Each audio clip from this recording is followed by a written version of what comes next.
Good day, everyone. This is Polyleaf Noodles, and welcome to DDO Players News, where we take a look at the latest news in DDO and on the tabletop. And please welcome my co-host from Ravenloft, Dracula. Hey now, everybody. How's it going? Hello. Everything is doing fine here in the Pine Forest. How are things in Barovia?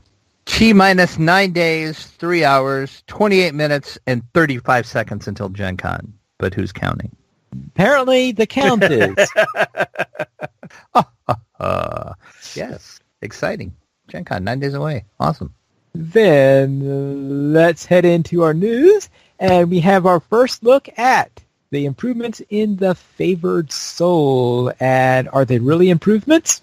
They look to be, yes. The executive producer, Sutherland, posted over on the forums, "Greetings, we are working on a divine pass, but for this pass, instead of solely focusing on class trees, we wanted to update the base classes. Although we think Cleric is behind Favored Souls a bit, we also wanted to give Favored Souls, as part of their base classes, some improvements that would add some quality of life changes. These are changes to the base class of the Favored Soul that we are currently looking at. So here we go. The base class changes that are proposed are the Favored Soul will now use the higher base ability score of Charisma R Wisdom for spellcasting, and this will include the DC calculations, spell point calculations, spell memorization, and checks to see whether you can cast the spell. So that is a big change, and I think that is a change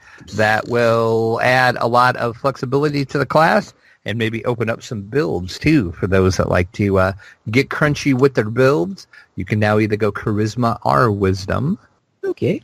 Then your energy resistance becomes energy absorption to better scale at higher levels. At level 2, you can choose Charisma or Wisdom and use the ability score for your hit and damage with your favorite weapon. This ability only functions if at least half of your character levels are Favored Soul. And at level 6, Favored Souls can choose one of the following bonuses. You can gain 10 hit points per Favored Soul level. You will also gain 10 hit points for each epic level you have gained. And you will gain 20 spell points per Favored Soul level. And you also gain 30 spell points for each epic level you have gained.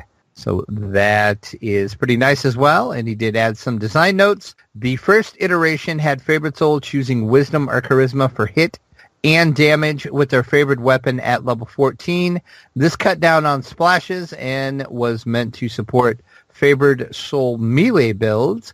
The problem we had is we don't want a player to have a bad experience for 13 levels before they could play their, quote, real build, end quote. Moving the bonuses to lower levels just made it more and more of a splash ability rather than a Favored Soul core ability. The solution rewards people who are mostly Favored Soul, but gives a smooth experience while leveling. So there you have it. That is what currently is proposed for the Favored Soul. And I know you have a Favored Soul. I actually have never rolled a Favored Soul. If I remember correctly, though, I didn't do much with the Favorite Soul. I remember I know I did the thing with the Temple of Elemental Evil like I did on all the classes. And if I remember correctly, I wasn't exactly impressed with the class. Oh, really? You weren't? I don't remember being impressed. Well, you aren't much of a divine, like, you don't have a cleric or anything, though, do you? Well, the cleric was in the same situation as the Favored Soul. I see. You know, that was created for the temple, and... Yeah, okay. Gotcha. So, like, you've never actually, quote-unquote, really played one and got to know it more. You just ran them. Right. I forgot you were running everybody through the temple at one point. So, yeah. Overall, just kind of scanning into the thread here on this, people seem to be pretty happy with this, actually. There wasn't really a lot of people really complaining too much. So, looks like they're on the right track. So, it's the favorite iteration? I see what you did there. All right, anything else on the Favorite Soul before we look at the Clerics? I think that's it. We can move on to the Cleric. And in the Clerics, they have decided to give a nice look at domains, and even more domains. Yes, That's right. they wanted to avoid having too few of them. Yeah, they went a little overboard with the domains. But hey, I guess you'll have a choice. You can decide what you want. Not much. We talked about this a while ago now. There was kind of, when they were talking about, changing undead, they kind of talked about domains then. And not much has changed from then. They did tweak a few things. But yeah, you are going to be able to choose from air domain, animal, chaos, death, destruction, earth, fire, good, healing, knowledge, law, luck, magic, protection, strength, sun, trickery, war, and water. So plenty of choices for your cleric to choose their domain. And you can go over in the show notes. I'll have a link to this because we're not going to talk about all these because there's a lot of them. Is there a plant domain? Shockingly, no. Oh. Well, I guess you could maybe say earth would be. I guess that's kind of a stretch to say earth would be. That's a bit of a stretch when you have this many domains. If you had only a small number of domains, I could see the stretch, but when you have a large number of domains, I think it's less likely. So that means I can't have a pine leaf domain. Oh, I see where you were going with that. So yeah, like I said, click over in the show notes and you can read these. Like I said, we're not going to talk about them all because we'd be here for a couple hours talking about all these. Basically, the big thing is you will get, like if you choose, for example, the animal domain, your turn undead will work on animals as well. And then you also gain a +1 to spot, 1 to listen, and 1 to reflex saves for every 2 cleric levels. So I'm seeing a cleric rogue mix in my future, maybe, possibly. But I do like the death domain as well, though. So we'll see. Decisions are coming up in my future for a couple of my characters, I think, with these new domains. I'm just glad they're actually getting domains in because that's a pretty integral part of pen and paper clerics, in my opinion. So it's good to see them actually get it into DDO finally. So cleric domains are coming. Click over in the show notes and read about them all. As I said, we'd be here for hours if we would actually read all of what is proposed for all the domains. Lots of domains, lots of choices, lots of good stuff. So go check it out. Now let's head on to a little thing on Castle Ravenloft where someone apparently was requesting that there not be any raids in Ravenloft. Yeah, well, sorry, there's going to be raids. But yeah, the poster, kind of the TLDR version of the post was he didn't want to see like a big raid, another big grind. You would have to go in and do certain things and then unlock a raid and then do the raid, blah, blah, blah, blah, blah. So he says he ends his post by saying, I hoped Castle Ravenloft embodies some compromise solution that maximizes goodwill. We need lots more of that. Dude, you're talking about Strahd and Castle Ravenloft. There is no goodwill. But anyway. So, have you ever met Strahd? I'm just saying. So, the executive producer, Severlin, posted, the current plan is that among the greater body of content coming up in the expansion, there are 2 dungeons where you can specifically enter Castle Ravenloft and experience story within the castle itself, and a raid where you also enter the castle and experience story as well. I noticed in there that he does not say that there are only going to be 2 dungeons. It's that there are going to be 2 dungeons that enter Castle Ravenloft. Right, and that's what the open possibility of dungeons that don't enter Ravenloft also. Exactly, and that's what I was going to point out, because I know if some people are going to either just read that or hear that, and are going to say, there's going to be 2 dungeons? No, there's going to be more dungeons than that. There will be 2 specifically in Castle Ravenloft. And then he does add a little word of warning at the end of that. This may entail horrible fates. The author takes no responsibility for the safety of characters engaging in this activity. So in other words, Strahd is going to eat all of you. Oh, that's what you interpret that to mean. That's how I interpret that. So yeah. So it's exciting that we're actually to get 2 dungeons inside of Castle Ravenloft itself. I wasn't expecting that personally. I kind of figured we would get to go in the castle, but it would just be like an entry point for the raid. So I'm kind of excited now that I'll know we'll have 2 actually dungeons inside of the castle proper. That we can get it so that we could see inside the castle and not have to try to figure out how to raid in order to do so. Exactly. So yeah, so that's what we got coming up in Ravenloft. And I'm sure now that Mordor has dropped over on the Lotro side, we're going to start getting more and more little tidbits for Ravenloft as I am sure, are going hard and heavy on Ravenloft to get it pushed out the fall. They haven't actually set an exact date yet, but they just keep saying fall. So I'm hoping it's going to be close to Halloween because that would just be apropos, but we'll see. Like I said, they haven't set a date, but it's exciting. It's getting closer and closer. It's coming, folks. Ravenloft. Closer and closer. I'll know when they have set a date when I see the countdown thing starting to go. That's right. There will be a countdown over on DDOplayers.com. The Gen Con countdown will come down, and a Ravenloft countdown will take its place. Well, I have a feeling that were you planning to have the Gen Con restart as soon as the old Gen Con was over? That's usually what I do, actually. Okay. That's what I did last year. All right. The day I got back, I restarted the countdown to the next Gen Con. Sad, I know, but hey, it's Gen Con. All right, let's head into the DDO Chronicle 245, where looks like Drow. That's a Drow just kind of hanging out. Hanging out Drow. Just kind of relaxing, just kind of kicking back. It's like, yo, what's up? I'm a Drow. What's up? We have community spotlights as always. Voodoo Spice just released a tutorial on the new raid Riding the Storm Out, so click over and watch that. If you want to know how to run the Riding the Storm Out raid, once again, excellent job by Voodoo Spice. He does a great job on all of his videos. And then Ninth Pod in the chat is saying, I will do the dungeons in Ravenloft if only to hear Drac yell, kids, get out of my basement. That's awesome.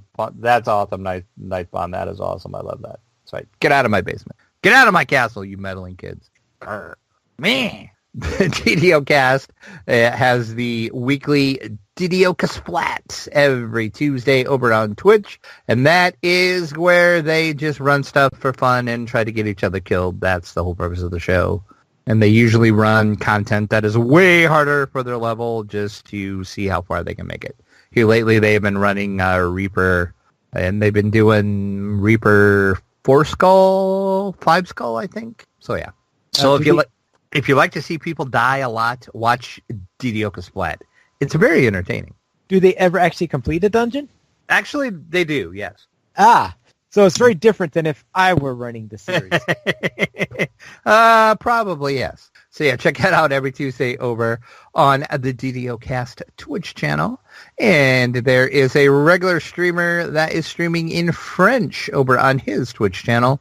So if you are of French descent, or you speak French, or you just want to watch somebody play DDO and not understand a word they're saying, check out Mr. Champy. Hey, I'm not sure if everybody can speak French. I'm just saying. Yeah, I have a feeling there are a few people around here who don't. Probably not, but check it out nonetheless. And then in our fan site news section of our Chronicle, go ahead. Does he speak European French or Quebecan French? I have no idea. I didn't realize there was a difference, actually, but I think it's... I would think there'd be. I think it's European French, actually, because I think he's actually from France. Okay, if he's okay. If he's from France, then the answer there is obvious. I was going to insert a Monty Python joke there, but I chose not to. The Dances of DDO. Check out the new quest in the Mines of Tethiamar. So click over and watch and listen to episode 72 of the Dances of DDO. DDO Cast has a debate on the end game as it stands right now. Click to listen to the latest episode. And Even Note takes advantage of the Guild Renown bonus. Click over and watch her latest Streaming with Even stream. And Mickey has an update to her Thraza build. So click over and see what Mickey is up to these days. And then, of course, we have our Chronicle comment of the week. That is, what quest do you think you have run the most? That I have run the most. That is because I don't repeat them as often as things as much as a lot of other people do. Which, if I go for repeating ones, my record obviously would be for the Temple, but I would probably have to say Temple of Elemental Evil Part 1 because I can't think, since I've never finished Part 2. So Temple Part 1 is the most likely candidate because the only one who might be close to it would probably be Misery's Peak. Ooh, that is, yeah, because you do run Korthos every character, so yeah. Right. You did run a lot of the Temple, though. Yeah, I think it has to be the Temple because that's the one where I did a lot of repeating doing. It's hard for me to think that there's any other one that will come close to it. And I would have to say for myself, it would probably be, it's got to be Grim and Barrett, I think, because I ran that quest forever to get that quiver. So I'm seeing that as probably the one that I've run the most. Now, these new ones in the Mines of Tethumar, they're going to become a close second, or they might overtake that because I'm running out to try to get the drops I want. And yeah, spoiler alert for later in the show, no drops. What are you going to do, you know? And our screenshot of the week here is, where is he going? I'm not sure, but Kargon is looking forward to his destination in the 327th DDO screenshot of the week. I am not sure even where that screenshot is at, but it is an awesome screenshot, though. So great job, Kargon, on that. Okay. That's not Mount Doom ahead, is it? Maybe he crossed over worlds and games. That could be. Yeah. There was a glitch in the Matrix. The glitch in the Matrix. Eberron has spilled over into Mordor. Ooh, Eberdor. Nice, Eberdor. Nice. What's on sale this week? Wow, I don't know how to recover from that. I am still trying to wrap my head around Eberdor. We have 20% off Monster Manual, Slayer Boost, pet bundles, pet tricks, pet accessories, creature and class companion renames. And as I always say, do not spend DDO points on the creature and class companion renames. Just don't do it. Just say no, kids. Just say no. Say no to class points in.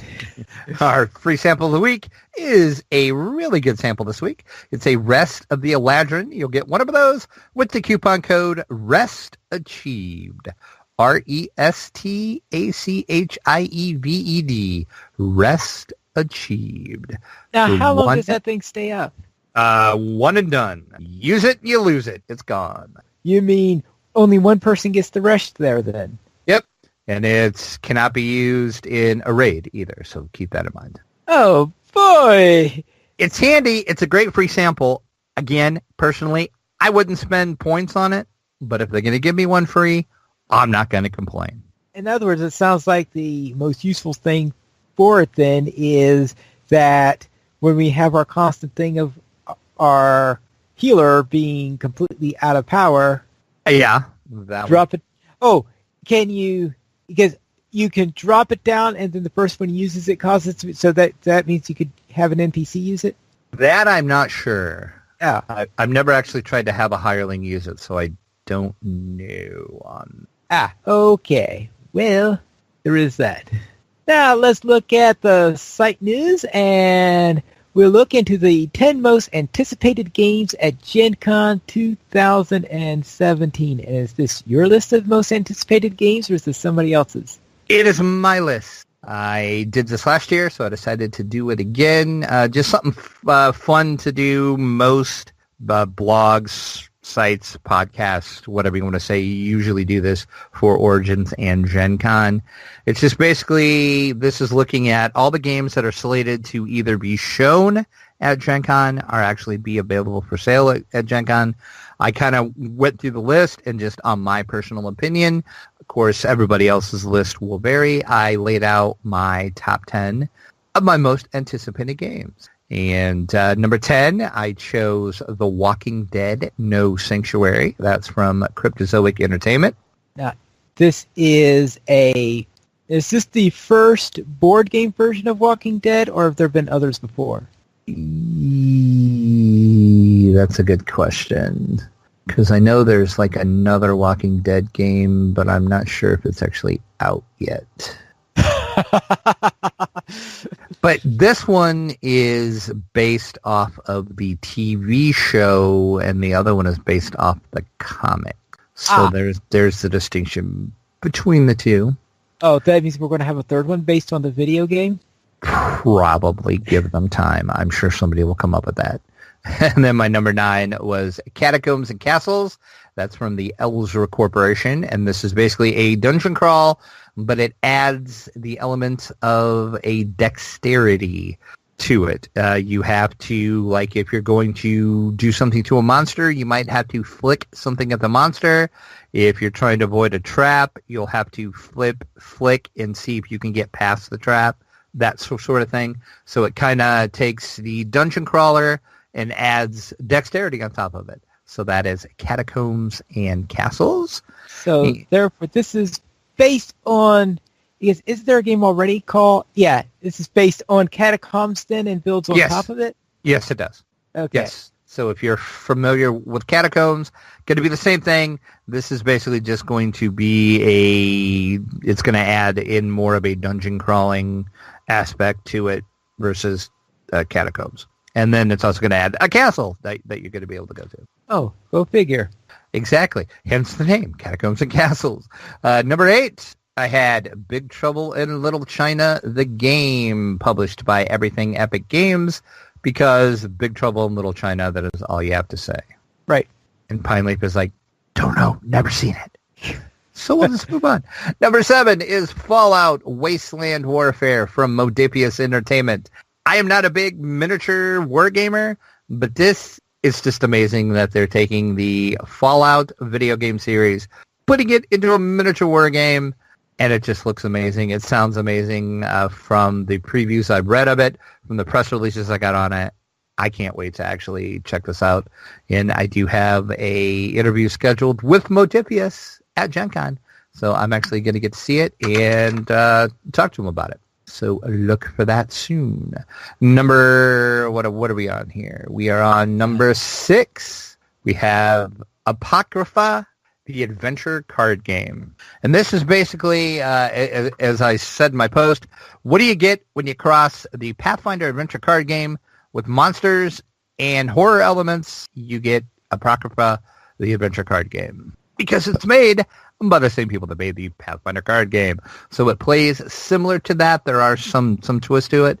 It is basically about the end of the world. There's like a horror element. There's like another story mystery that's going on underneath it. You have to unravel that. It looks very dark, very creepy, right down my alley. Can't wait to check this one out.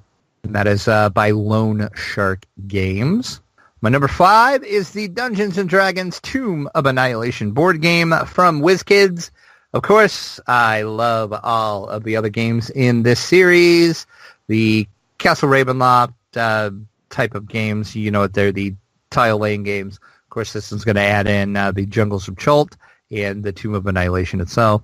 So I'm sure there'll be lots of deaths and lots of fun to be had by all. Well, of course. Which makes it strange that they have a campaign mode, considering how much people are likely going to die.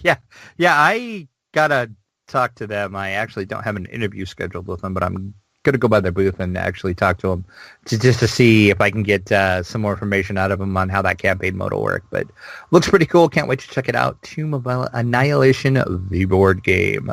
Yeah, and then I got the impression that the campaign's going to be similar to what they did in Temple of Elemental Evil, though they're going to tweak it a little bit. Okay, see, I haven't read much about it, actually. But I just got a press release that said it was going to be a campaign mode, and then they kind of were talking about the jungle tiles, and that's really all I know about it. Okay, continue. All right, we have number 4, which is Kaiju Crush. This is from Fireside Games. If you have ever played the classic video game Rampage, this pretty much is Rampage, the board game. You are giant monsters, and you are destroying a city. So, a la Rampage, the board game. Cannot wait to check this out. This looks so fun. I watched a couple of previews of this. I watched Board Game Geek when they were at Origins. They interviewed Fireside Games about this, and this game just looks amazingly fun. So Kaiju Crush coming from Fireside Games, and that is my number 4. My number 3 is Hafid's Grand Bazaar from Rather Dashing Games. And this just looks like it's going to be fun. You're going to bid, you're going to haggle, and trade your way in this game of trading. And of course, I'm sure there'll be some great screw over your friend possibilities in this game as well. And every game I played from Rather Dashing Game has been super fun and fun to play. So I'm sure this one is going to be no exception. So my number 3 is Hafid's Grand Bazaar. And we come to my number 2, Buffy the Vampire Slayer, the board game, Friends and Frenemies. This is an expansion from the Buffy game that came out last year, and it is published by Jasco Games. Buffy, that's all you got to say. Don't have to say anything more, but Buffy, awesome. And, of course, my number 1, I think you're going to sense a theme here. Yes. It's legendary Buffy the Vampire Slayer from Upper Deck Entertainment. They are taking their legendary game and they're throwing Buffy on it. So awesome. Again, Buffy, what more to say? I've never actually played any of the legendary games, but as soon as I seen legendary Buffy, I'm like, sign me up. I'm in. Let's hold on. But I thought that you would be against a Vampire Slayer. No, it's Buffy. I make an exception for Buffy. Ah, you make an exception for Buffy. All right. Mm-hmm. And therefore, if it were against a different Vampire Slayer, that's right. That's right. Very well. Buffy can slay me any day. There is a noted game that's missing from here. Is it because they're not planning on showing it at Gen Con or anything like that? Which game is that? Dragonfire. Oh, I completely forgot about that. That actually should be on this list, and I completely forgot about that. Yeah, it's the first thing I thought of. And as far as I know, yes, it is going to be shown. It's not going to be for sale, but they are going to be showing it there. So we'll make that an honorable mention. Okay. Because I completely forgot about Dragonfire. Because that is definitely on the top of my list. Well, if anything's going to compete against it, it'll be Tomb of Annihilation. That Tomb board game looks so fun, though. Very well. Let's then head into whatever's coming in from the dungeon.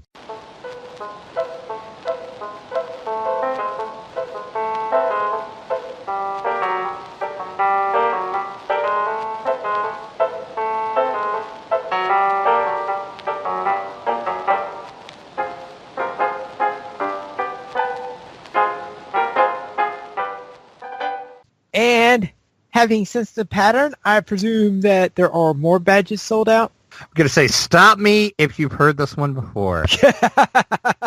Yeah, Gen Con Thursday. Sorry, no more badges left. The only day that is available is Friday, and they are into single digits of badges left.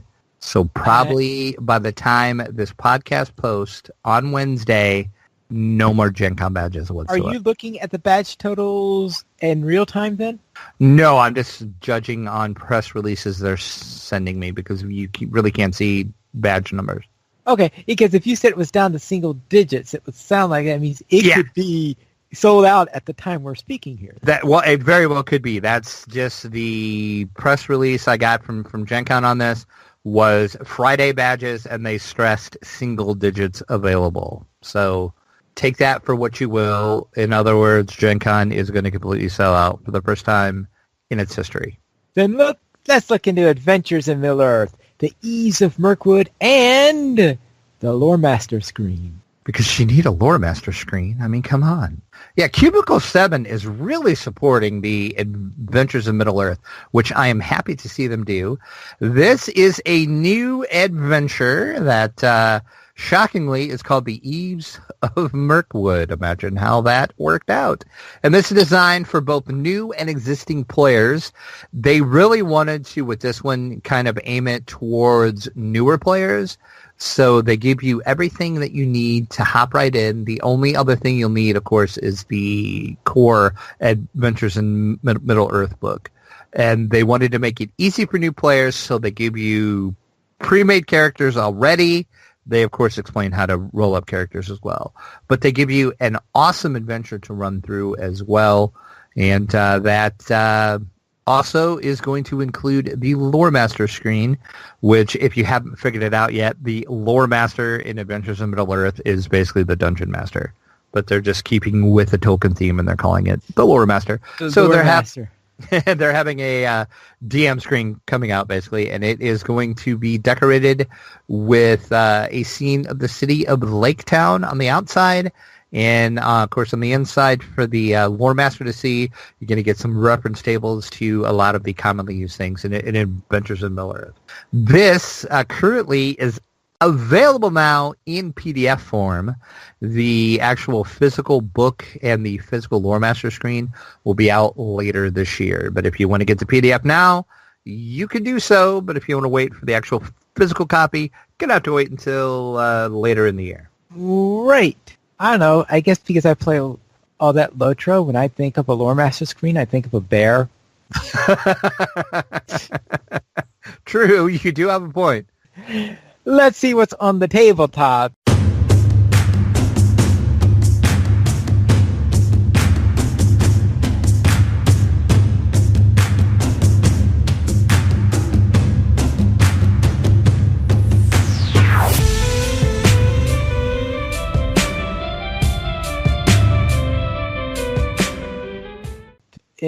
In addition to our list of 10 most anticipated games, and the first is that WizKids has announced Dungeon Hustle. That sounds like a 70s disco dance. That's the first thing I thought of, too. I was imagining some, like, rogue going down through the, the dungeon doing, like, Anyway. Yeah, strange name for a game, but it'll make sense once I explain the game to you. But, yeah, WizKids is, like, just going crazy with games here lately, but there's a reason for that, and we'll find out about that a little later. Spoiler alert again for later in the show. There is a comment on why WizKids is actually coming out with a lot of games. But yes, Dungeon Hustle is for 2 to 4 players. You are going to be either the fighter, the rogue, the cleric, or the mage, and you're going to move through the dungeon. As you move through, you're going to pick up cards and colored items. The twist in this is that as long as the players keep moving along a path of similarly colored dungeon tiles, they'll keep going, and that forms your hustle. If you happen to step on a different color, the hustle will end, and you pick up all the tiles that you stepped on. Items are then used to fight the monsters, complete the quest, and collect the gold, which then can be used to level up your character. So that is Dungeon Hustle. And it is going to be available, if I can talk, in limited quantities at Gen Con 50, but the general release is going to be later in the month of August. They're saying probably the last week of August. It'll be out in your friendly local game stores and on Amazon. But Dungeon Hustle coming from WizKids. So this is a co-op? Yes. So therefore, you probably, in theory, could play it solo, probably. Okay. I would think. I don't know for sure. I'd actually have to play it, but I would think the way they described the game, I don't see why this couldn't be played solo. You might just have to run 2 characters at the same time, but right. There's usually co-op games usually can be easily turned into single player games most of the time. Yeah, unless it's Shadows over Camelot. Very true. Let's see. Technobowl out from Bombshell Games at Technobowl. That sounds like a high-tech American football game. I cannot believe somebody brought Technobowl to the tabletop. This is awesome. I mean, raise your hand if you spent many, many hours on probably the NES playing Technobowl. See, everybody right now is raising their hands, other than you, finally. Other than me, who didn't have an NES. So yes, Technobowl, the amazingly awesome classic football game coming straight to the tabletop. And you're going to be able to design your own formations on the fly. You're going to have 5 unique modes of play, which will include Arcade, Pro, and the over-the-top Inferno mode. It is 7 versus 7 or 8 versus 8 football gameplay. Revolutionary skill check system is going to provide constant action and excitement with 0 downtime. So how awesome is this? Oh, hold on. An American football game with 0 downs? Downtime. It's going to be not 0 downs, downtime. The action is never going to stop, Pineleaf. It will never stop. Okay. And yes, see, Ninth Pond is saying he definitely played Technoball in the NES. So you were in the minority, Pineleaf. Okay. Then again, nobody listening to this podcast, unless this is your first time listening to the podcast, is surprised at that. Oh, well. If this is your first time, welcome, and you'll soon learn Pineleaf knows nothing about pop culture. Then... Well, it's true. Yeah, there is some truth in that. So let's head to our weekend game.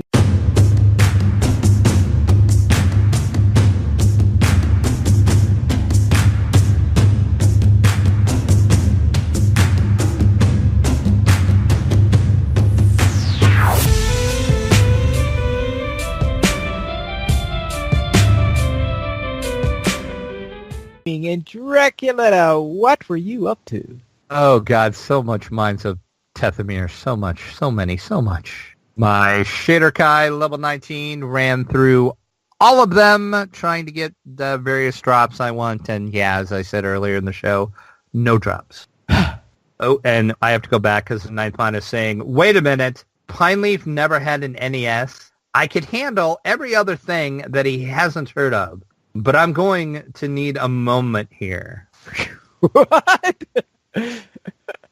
So you have shocked our audience, Pineleaf, in stating I never shocked owned the audience? an NES. NES. Why would they make it sound like everybody in the world had an NES? Well, they pretty much did.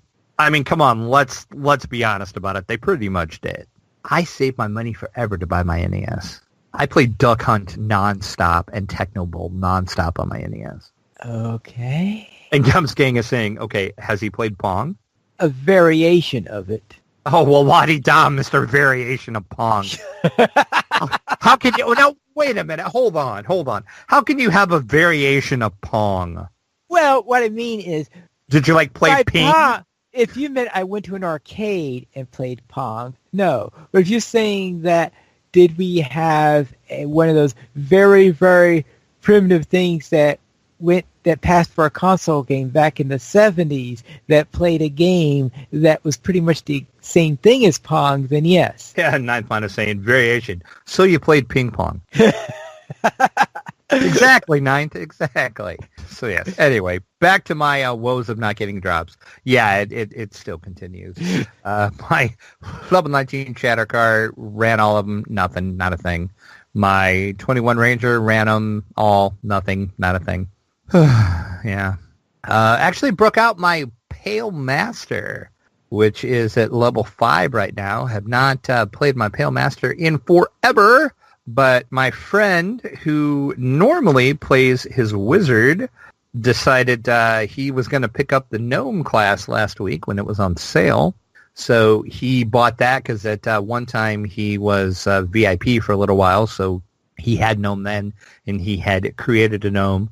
And of course, when he dropped down to premium, he lost his gnome. He couldn't play it until he bought the class. Since it was on sale, he bought it. So, and that is a rogue. So he has a little rogue gnome that we were playing with. And my Pale Master just happened to be about the same level as him, so it worked out. So we ran Irestone Inlet and didn't have any problems with that. That is a fun quest. I like that quest. And that was actually the first time he's ever done that quest. So that was fun, getting to hear his reaction when the ship blows up. Poor Yar, blowing Yar's ship up. And then the only other thing in DDO I did with you, so we'll let you talk about that as you always do. Did get a lot of video game playing in this week too, though. Finally checked out the Secret World Legends, which is the reboot of the Secret World MMORPG. This is kind of a solo version of it. It's kind of weird what they did, but I'm really enjoying it. They changed a lot of the way combat works and how the AP and action wheel works, so it actually makes sense now, and I'm kind of enjoying Secret World more than I did when I was playing Secret World before. So Secret World Legends, which that is now on Steam, and that's why I finally decided to start playing. I was waiting for it to hit Steam. And that is a totally free-to-play game. The only way they're making their money is if you want to buy some nice, pretty cosmetics to wear, you're going to have to pay money for those. So that so far I haven't ran into anything else to where it's screaming, I'm a free-to-play game. To do this, you're going to have to pay this money. Or, hey, look at this lockbox that we just dropped. You're going to have to pay money to buy a key for it. Thankfully, there's none of that so far. I don't know if they're, and from what they have said, they are not going to have that. It's going to be all basically just fluff and cosmetics in the store, and that's how they're going to make money because people tend to spend a lot of money on that in most games. Yes, that fluff and cosmetics do seem to, because you don't want to look the same as everybody else. Exactly. And Gumsgang is saying he played a lot of Mortar this last week. And he even ran into a wild pine staff. Ooh, I wonder who that could be. Yeah, a wild pine staff, yes. And then... Eddie, he ran into... That's what he said. When did he run into the wild pine staff, I wonder? I don't know. I guess he'll answer when the delay hits. Yes, because sounds like... because most likely the place would have been on Evernight, which means someone being up at this time who plays on Evernight. I don't know. We'll find out here in a second. Yeah, and he's saying, yes, correct. Evernight. Okay. And I might have to roll a character on Evernight, because that's like a very vampire-themed name. I didn't know there was a server named Evernight. Yep. I think there's going to have to be a Draculetta on Evernights, and I better do that quick before somebody takes it. Ah. So there. Yes, and also in video games, I played The Long Dark. Have not played that game forever. It actually dropped out of early access and went into its full release. And with that, they added the story mode for The Long Dark. I am enjoying the heck out of the story mode. The story part of it I'm enjoying. Not enjoying the bugs so much. I did actually manage to finish episode 1 of that. I bugged out at the end of it, though, and when I went into episode 2, that's actually when I bugged out, and I had to start completely over, and when you do that, if you don't continue from episode 1, you're starting over with nothing.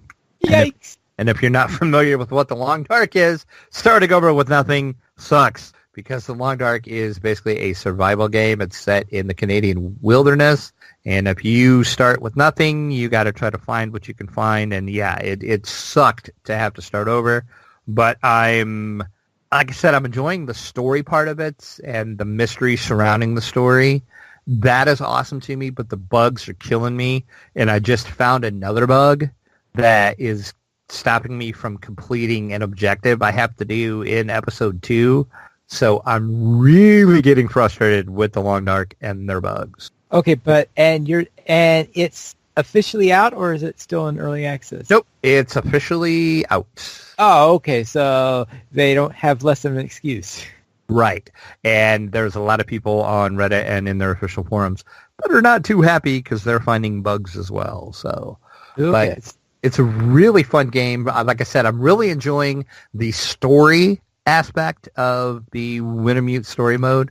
The mystery and the story, they're doing amazing writing for it, and it's really drawing me in, but then I get drawn right out because I have to rage quit because of all the bugs. So hopefully that'll get worked out, and I did send a message on their forums to the developers about the bug I encountered, so hopefully they can find a workaround for that so I can finish that. Because if not, I'm stuck. I won't be able to continue on because it's not letting me do something I need to do. So we'll see.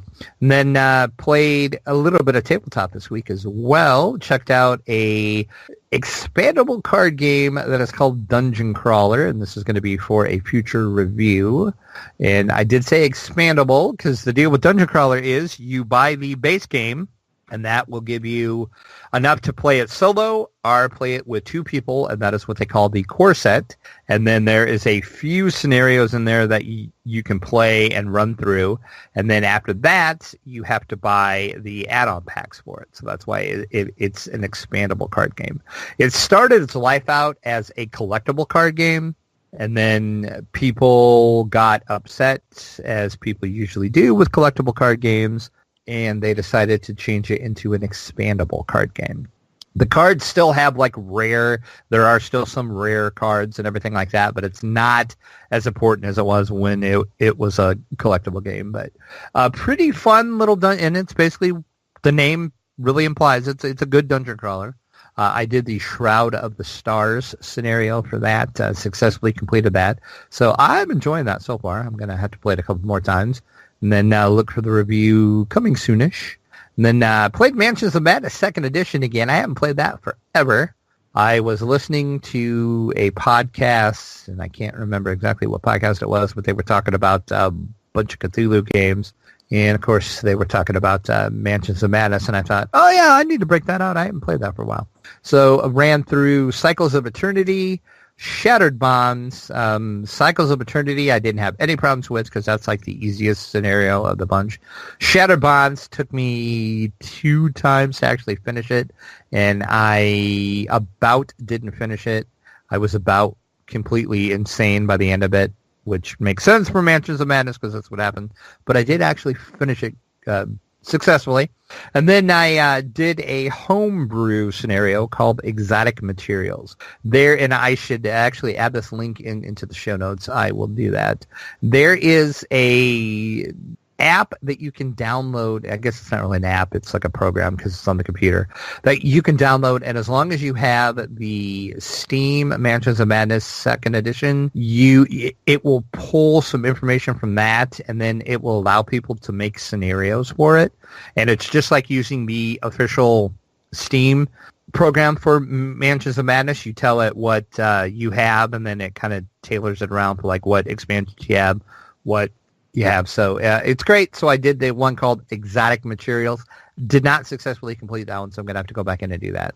But it's kind of neat to see actually people designing their own homebrew Mansions of Madness 2nd Edition scenarios until Fantasy Flight actually gives us some more. Okay. That's what I did. I did a lot this week, actually. Yeah. So how about you, finally? Oh, first thing so that you know what Evernight is, I mean, where the name comes from. Oh, sure. At least in Tolkien's universe, is that, are you familiar with the poem that Bilbo gives when, in the first chapter of Book 2, when they're getting ready for the Council of Elrond and all that stuff, and they're all having a celebration that Frodo got there alive and all? Yep. Yeah, so therefore the poem that it is talked about there is Evernight is a part of the seas that Arendelle travels over during the course of it. Well, that makes sense then. So very dark seas, then you could think of it as. Now let's then head into what we did together. We played mainly our gnomes, of course. On my warlock, his rogue, we hit level 20 in the course of this. Yay!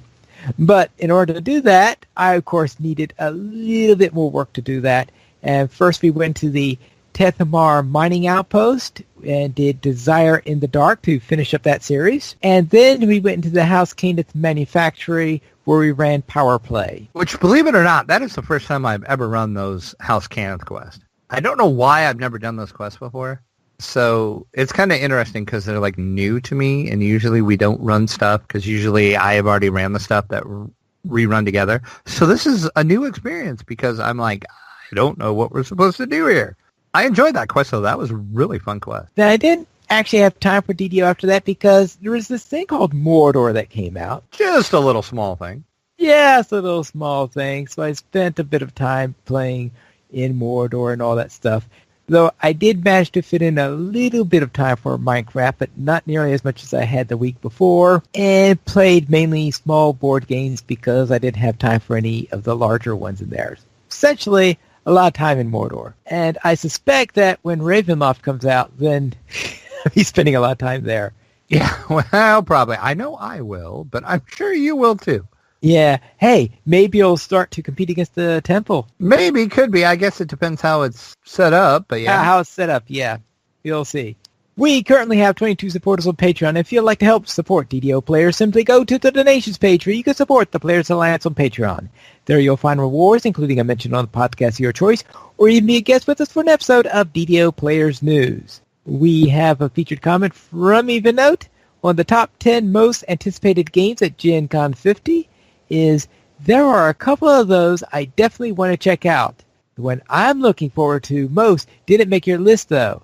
Time of Legends, based on Joan of Arc. Yes, that game looks amazing, and that was another one I forgot about. And I actually do have an interview scheduled with those folks, too, and I can't off the top of my head remember who is publishing that. But yes, that does look amazing. So I agree, even though I agree. Mythic Entertainment, that's who's doing that one. Aha. And it sounds like a strange name for a game based on Joan of Arc. I didn't create the title. Yeah, I don't know. I'll have to ask them about that. I will tell them. It's like my co-host on my podcast thinks that is a very strange name. Why did you name it this? I will ask them that question for you, finally. Okay. Very well. Then let's see, what else have we got? And we also have something from Mock Task on WizKid's announcement of Dungeon Hustle. And what did he say about that? Mock says, I play quite a bit of the WizKids, quote, collectible, unquote, games. Example, HeroClix, Dice Masters, Star Trek, Attack Wing, etc. But here lately, their catalog of board games has exploded. The hiring of Zeb from the old Z-Man games was an amazing hire to their stable. And yes, I agree, and that is why WizKids is bringing so many board games out now, because it's basically Zeb from, as Mox says, the old Z-Man games. He's working for WizKids now, so he knows board games. He makes good board games. So therefore, WizKids is actually getting back into the good board game business. All right.